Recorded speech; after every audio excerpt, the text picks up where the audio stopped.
लेकिन आप दशकों से एक अपने बच्चों के लिए अच्छी व्यवस्था बने उसका इंतजार कर रहे हैं, उसमें आपको कोई अपमान नहीं लग रहा। सब लोग हाथ उठाकर कहते हैं कि न भैया और कुछ हो चाहे नहीं हो, पढ़ाई रोजगार तो निश्चित तौर पर होना चाहिए। भाई साहब ने कहा कि मैं बहुत अपमानित फील कर रहा हूं कि 2 घंटा आप लेट आए हैं। बात तो ठीक है, मुझे क्षमा मांगना चाहिए। 1 बजे की बात हुई थी, हम 1 बजे से यहीं बैठे हुए हैं, बगल में बैठक चल रही है। आप लोग के भी जुटने में समय लगा, फिर मुझे लगा कि 2 बज गया है तो आपको खाना खा लेना चाहिए। आप 2 घंटे इंतजार कर रहे हैं, आपको अपमानित जरूर लगा होगा, लेकिन आप दशकों से एक अपने बच्चों के लिए अच्छी व्यवस्था बने उसका इंतजार कर रहे हैं, उसमें आपको कोई अपमान नहीं लग रहा।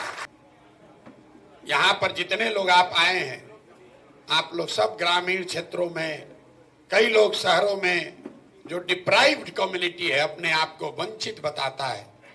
आपके जो लिखे हुए सवाल सब मैं पढ़ रहा था अभी, कि आप ये दावा करते हैं कि समाज में जो कमजोर है, वंचित है, पीछे छूट गया है, आप उसकी मदद के लिए काम कर रहे हैं। चाहे वो जमीन एक्विजिशन का मामला हो, किन्नरों का मामला हो, पढ़ाई हो, एजुकेशन है, आप दावा कर रहे हैं कि आप उसमें उनकी मदद करते हैं, उसके लिए काम कर रहे हैं। हम भी पिछले 2 बरस से गांव-गांव घूम रहे हैं। आप तो लोगों की मदद कर रहे हैं, हम मदद नहीं कर रहे हैं, लेकिन लोगों को जाकर देख सुन समझ रहे हैं। 5300 से ज्यादा गांव में हम पैदल चल के गए, और एक सवाल जो मैं हर गांव में, हर सभा में करता हूं कि भाई ये बताइए कि बिहार में और कुछ हो या न हो, आपके गांव पंचायत में पढ़ाई और रोजगार की व्यवस्था होनी चाहिए या नहीं होनी चाहिए। मैं आपको बिहार के समाज का अपना अनुभव बता रहा हूं।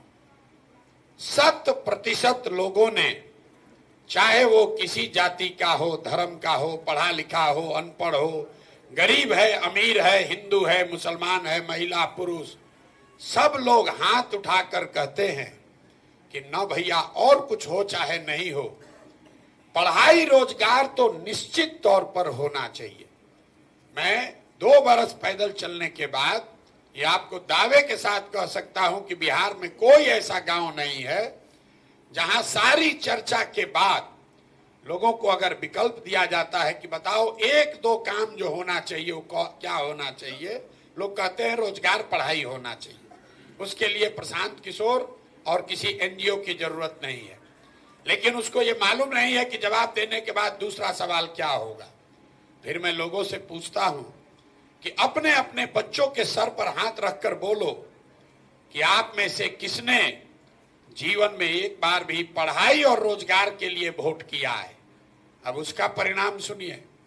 आज तक 5300 गांव में एक आदमी भी हाथ उठाकर नहीं कहा कि हमने अपने बच्चों के पढ़ाई रोजगार के लिए वोट दिया है। हम आपका हाथ नहीं उठवाएंगे, लेकिन आपके लिए दावा कर देते हैं। यहां बैठा हुआ शिक्षा के क्षेत्र में काम करने वाले, लाइवलीहुड के क्षेत्र में काम करने वाले लोगों ने भी अपने बच्चों के पढ़ाई रोजगार के लिए कभी वोट नहीं दिया।